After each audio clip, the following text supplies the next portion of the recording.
Halo Bapak Ibu, saudara-saudari sekalian, lovers and haters, salam cerdas Indonesiaku. Jumpa lagi kita pada kesempatan kali ini. Bagi Anda yang belum subscribe channel saya, silakan subscribe channel saya, tekan loncengnya agar Anda dapat notifikasi setiap kali saya mengupload video-video saya. Oke, pada kesempatan kali ini saya akan membahas sesuatu yang menarik lagi mengenai tidak kekonsistenannya pejabat negara. Dalam hal ini pendapat pejabat negara ya. Nggak tahu nih ya apakah si pejabat negara ini, dalam hal ini seorang menteri ya, dia itu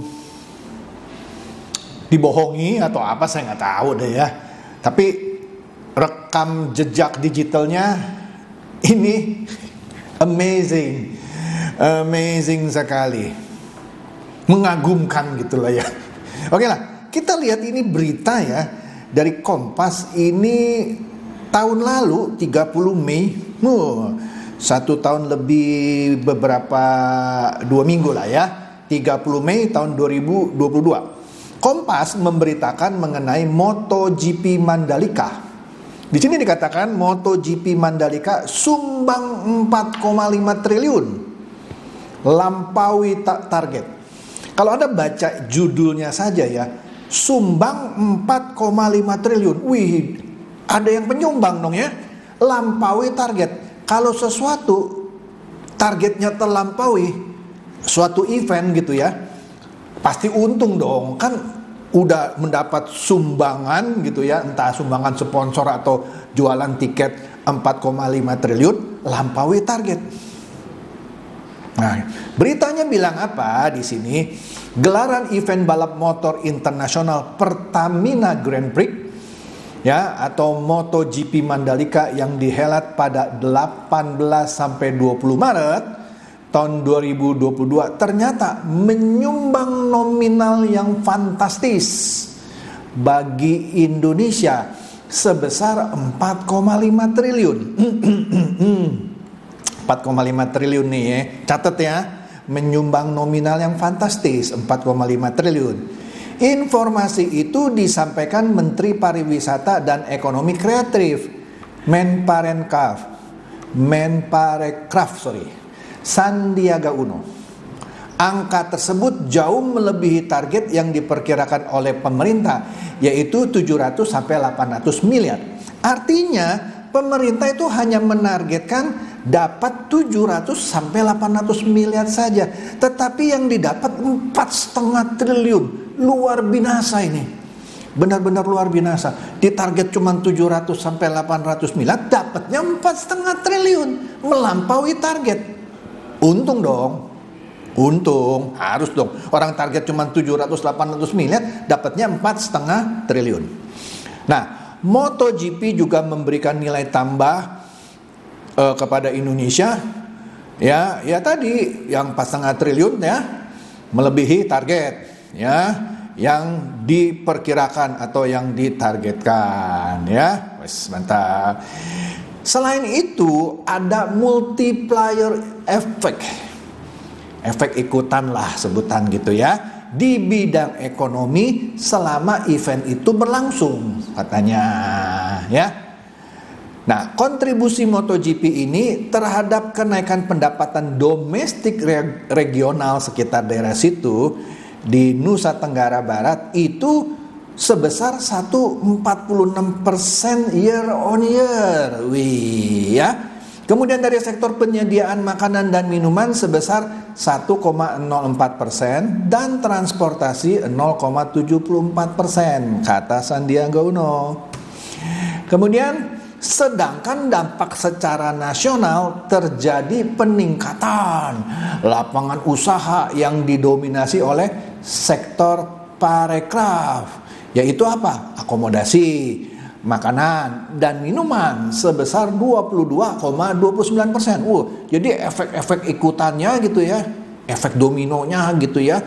Bagus ini. Selanjutnya kenaikan untuk sektor transportasi sebesar 15,36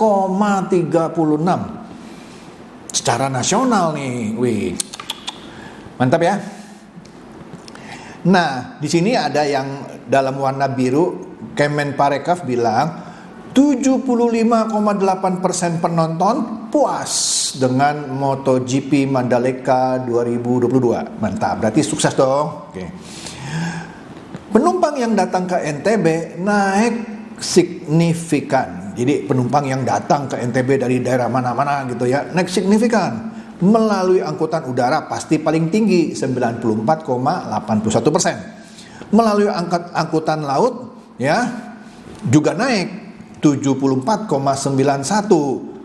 Termasuk saya, maksudnya Sandiaga Uno ya. Karena saya melalui jalur laut. Wah, baru tahu nih Pak Sandiaga Uno waktu itu pakai jalur laut. Saya datang lewat Padang Bay menuju Bangsai katanya. Nah, di bawahnya kita lihat Pak Sandiaga Uno juga berharap kesuksesan Formula E. Padahal Formula E ketika pertama kali diselenggarakan oleh Gubernur DKI yaitu Pak Anies Baswedan itu banyak dicaci maki. Ya, Anda lihat aja beritanya. Tapi di sini Pak Sandiaga Uno justru mengharapkan kesuksesan Formula E yang berikutnya. Ya. Jadi di sini Pak Sandiaga Uno berpendapat melihat dampak positif dari perhelatan event internasional ini, Sandiaga berharap hal serupa juga terjadi selama penyelenggaraan Formula E di Jakarta nanti. Iya. Oke deh. Nah, dia berharap nanti yang Formula E yang 4 Juni itu menjadi momentum kebangkitan ekonomi kita. Mantap. Oke. Nah, tapi apa yang terjadi? Baru-baru ini beritanya justru bertolak belakang ini.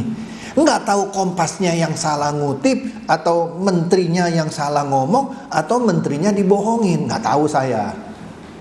Nah, ini kan jejak digital ya. Nah, kita lihat nih di Detik Oto. Ini baru nih 15 Juni, baru beberapa hari.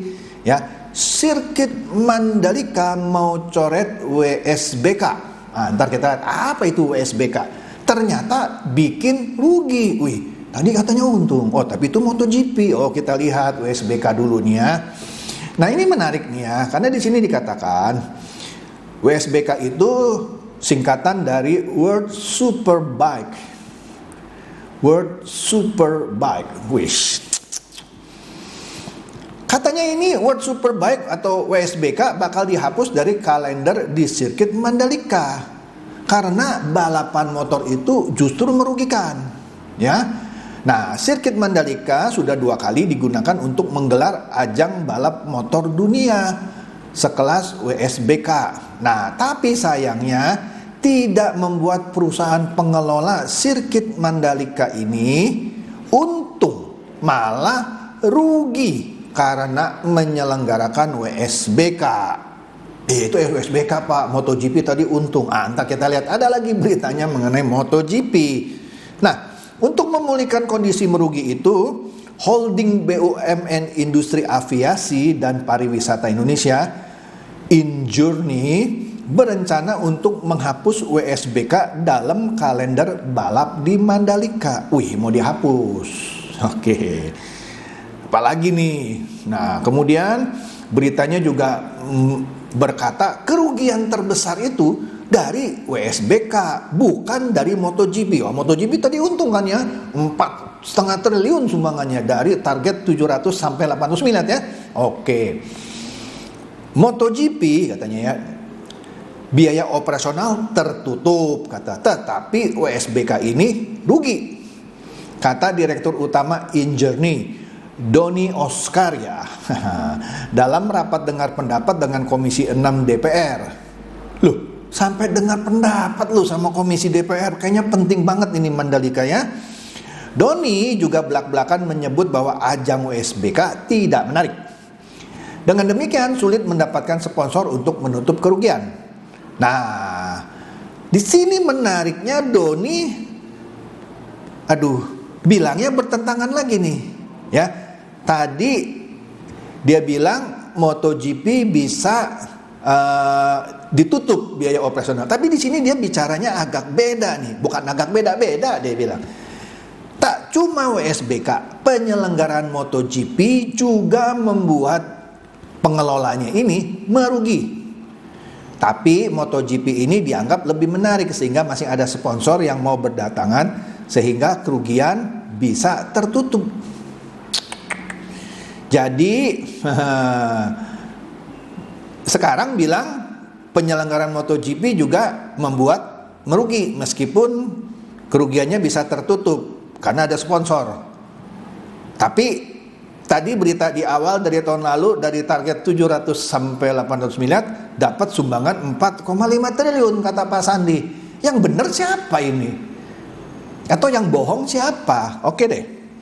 Jadi katanya apa yang akan mereka lakukan? Mereka akan melakukan negosiasi untuk menghapus WSBK, World Superbike, ya. Sehingga WSBK diturunkan, tidak lagi memunculkan biaya penyelenggaraan WSBK. Eventnya juga nggak menarik untuk para sponsor.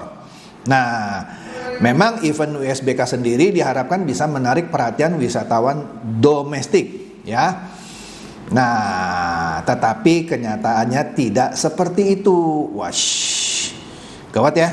Oke, lanjut lagi nih. Menurut Detik Auto juga katanya event WSBK sendiri memang ya tadi seharusnya bisa menarik perhatian. Tetapi ya ternyata terbukti WSBK ini tidak menguntungkan. Waduh. Wah, ya gitu deh. Jadi inilah yang membuat mereka mau menghapuskan WSBK. Itu menurut Detik Auto. Nah, kemudian kalau kita lihat dari sumber berita lainnya dari CNN kali ini, nah dikatakan tidak hanya WSBK, MotoGP juga sumbang rugi 50 miliar ke sirkuit Mandalika. Astaga, beda lagi beritanya. Tadi dia bilang bisa tertutupi, ini sumbang rugi 50 miliar. Jadi yang benar siapa ini? Astaga. Lanjut. Nah di sini, mau mules saya ini baca nih berita ya. Nah, holding BUMN yang sama tadi, Injourney, mengatakan ada banyak penyebab kerugian yang dialami oleh perusahaan. Salah satunya penyelenggaraan event MotoGP. Loh, di awal di tahun lalu Pak Sandiaga Uno dari target 700 sampai 800 miliar tercapai 4,5 triliun. Tadi dia bilang MotoGP bisa nutup. Nah sekarang penyebab kerugian MotoGP. Wah tahu nih berita nih. Bingung sekarang kalau baca berita nih ya. Padahal udah 3 sumber berita nih ya. Oke.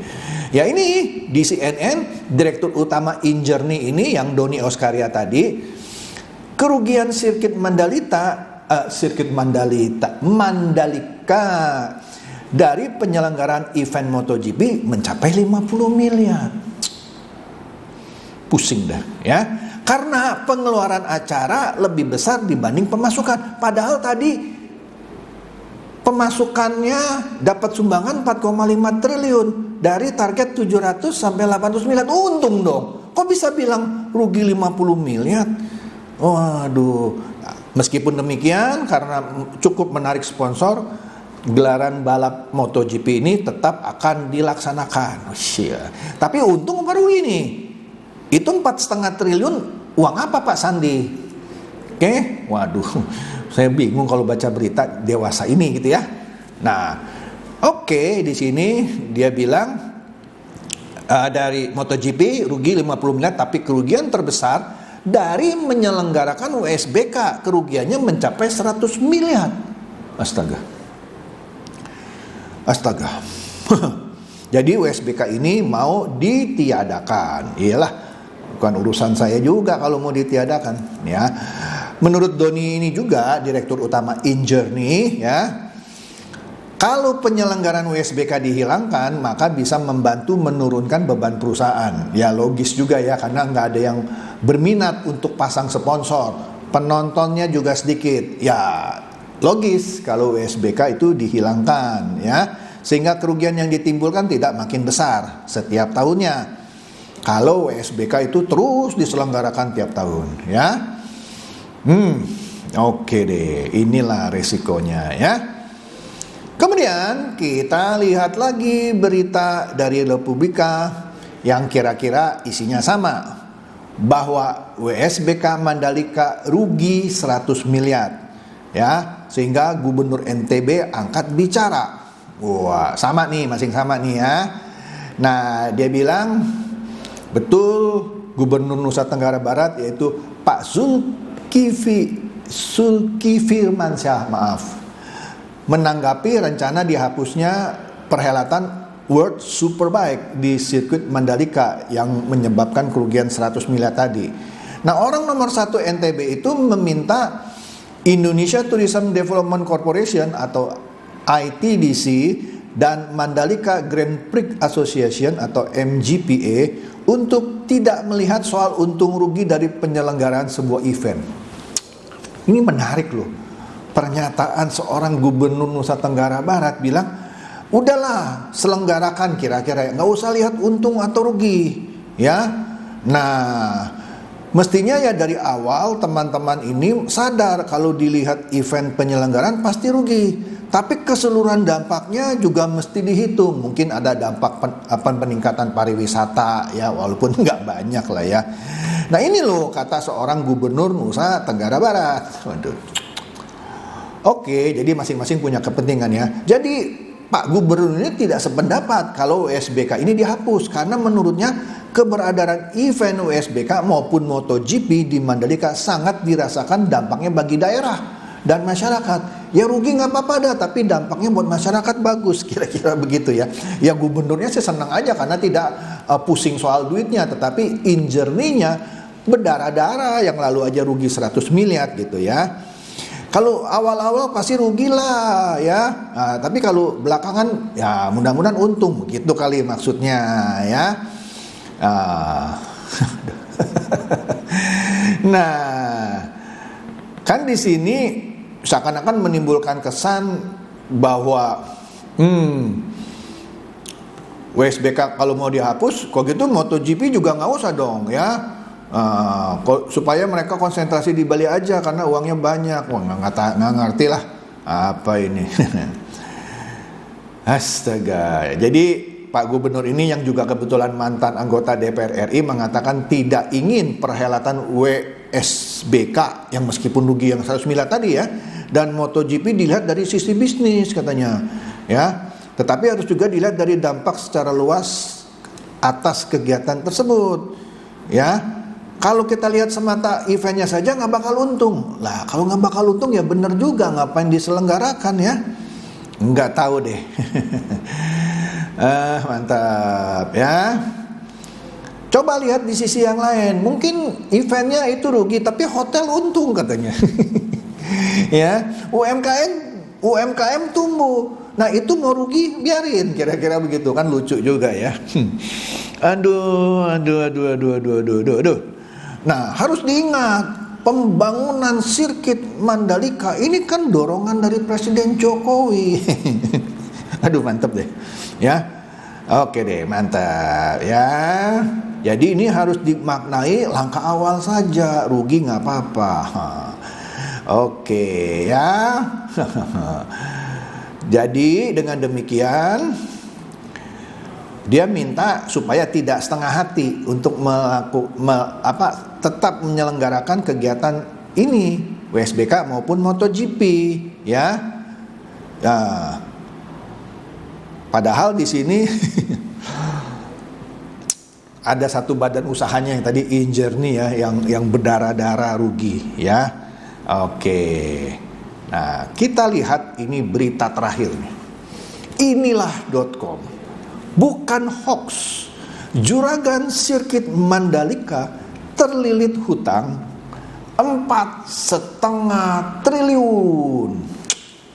Di tahun lalu dibilang dapat sumbangan 4,5 triliun, melebihi target 700 sampai 800 miliar. Jadi di target cuma maksimum 800, dapat 4,5. Nah, di sini malah dibilang kelilit hutang hampir sama, 4,5 triliun. Lah, yang kelebihannya yang tahun lalu kemana dong? Kan melebihi target. Astaga, nggak ngerti saya ini. Ternyata rugi. Bukannya 50 miliar, bukan 100 miliar, tetapi kelilit hutang juga ini 4,6 triliun. Waduh. Nah kita baca nih, ini yang terakhir ini menarik nih ya. Ibarat pepatah tak ada pesta yang tak usai. Begitulah gambaran nasib pengelola sirkuit Mandalika di Nusa Tenggara Barat. usai gegap gempita keberhasilan MotoGP dan World Superbike WSBK. Ya, kini terseok-seok menanggung utang hingga 4,6 triliun. Kok bisa? Kok bisa ya? Nah, holding BUMN pariwisata InJourney melalui PT Pengembangan Pariwisata Indonesia atau Indonesia Tourism Development Corporation ITDC tengah menanggung utang 4,6 triliun dari proyek sirkuit Mandalika. Ya. Nah, orang yang sama, Doni Oskaria, yaitu Direktur Utama InJourney, menjelaskan bahwa utang tersebut terbagi dalam 2 term pembayaran. Kewajiban pembayaran jangka pendek atau short term yang harus menyediakan dana hingga 1,2 triliun. Belum lagi kewajiban jangka panjang long term yang mencapai 3,4 triliun sehingga totalnya 4,6 triliun. Lah, tapi tahun lalu Pak Sandiaga Uno kan mengumumkan dapat sumbangan 4,5 triliun melebihi target yang cuma 800 miliar. Loh, sekarang di sini bilangnya rugi. Jangka pendek 1,2 triliun, jangka panjang 3,4 triliun. Nah, yang dapat sumbangan 4,5 triliun tahun lalu kemana itu uangnya? Kalau rugi, andik ya. Ya. Nah, di sini dikatakan terus terang saya tidak bisa menyelesaikan kewajiban short term ini. Mati deh. Di antaranya untuk bayar pembangunan grandstand, VIP village, sama kebutuhan modal kerja saat penyelenggaraan event. Modal kerja, tapi katanya dapat sumbangan 4,5. Aduh. Kata Doni ya waktu rapat dengar pendapat dengan Komisi 6 DPR RI. Nah, satu-satunya untuk cara maksudnya ya untuk menyelesaikan kewajiban jangka pendek ini, dirinya mengajukan penyertaan modal negara atau PMN sebesar 1,05 triliun untuk ITDC. Jadi yang tahun lalu bilang menerima kelebihan sumbangan itu gimana ya? Nah, sedangkan kewajiban jangka panjang yang 3,4 triliun, ya Doni memaparkan sejumlah strategi ya. Dia akan menghilangkan biaya-biaya antara lain menghapuskan yang tadi event WSBK ya. Karena event itu sudah jelas memberikan sumbangan kerugian 100 miliar. Ya.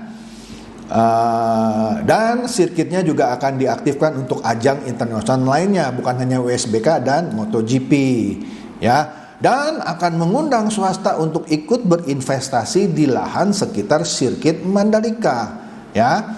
Saat ini ITDC ini memiliki hak pengelolaan lahan 1.200 hektar ya, mungkin ditawarkan ke swasta untuk bangun hotel mungkin ya, nggak tahu deh ya. Oke, nanti price-nya akan kita review ya. Karena nanti harganya bisa 3 lipat lebih mahal kalau kita beli lahan di sana. Waduh. Jadi maksudnya apa nih? Sehingga investor tidak ada investor yang masuk. Maksudnya ada lahan 1.200 hektar ya. Tapi price-nya ini ketinggian, mau direview lagi karena price yang ditawarkan ke investor harganya 3 kali lipat lebih mahal dibanding kalau kita beli lahan di sana, sehingga nggak ada investor yang mau masuk. Ya iyalah, kalau harganya kemahalan mana ada investor yang mau masuk, misalnya untuk bangun hotel, bikin apa gitu ya. Oke deh, jadi yang menarik perhatian saya ini kenapa ya? Ternyata sirkuit Mandalika yang selama ini diberikan pujian untuk melebihi target ya kan ya, Pak Sandiaga Uno kan bilang nih, kita lihat lagi nih berita tahun lalu, MotoGP Mandalika sumbang 4,5 triliun. Apa dong? Waduh, nggak ngerti nih ya. Melebihi target yaitu 700 sampai 800 miliar. Oke deh. Jadi itu saja, inilah kehebohan-kehebohan dalam menangani bisnis, dalam hal ini bisnis suatu sirkuit Mandalika ya, yang ternyata rugi 4,6 triliun. Walaupun di tahun lalu dikatakan menerima atau berhasil melampaui target yang cuma 800 miliar. Nah, MotoGP sumbang 4,5 triliun. Ternyata dikatakan di berita-berita yang sebelumnya ini rugi 50 miliar. Nggak ngerti deh. Itu saja deh ya. Semoga ini mencerdaskan dan mencerahkan Anda semua, supaya Anda juga jangan mules gitu ya. Silakan share video saya ini kepada teman-teman, sahabat atau kerabat, supaya mereka tambah cerdas dan tercerahkan. Seperti biasa, terima kasih.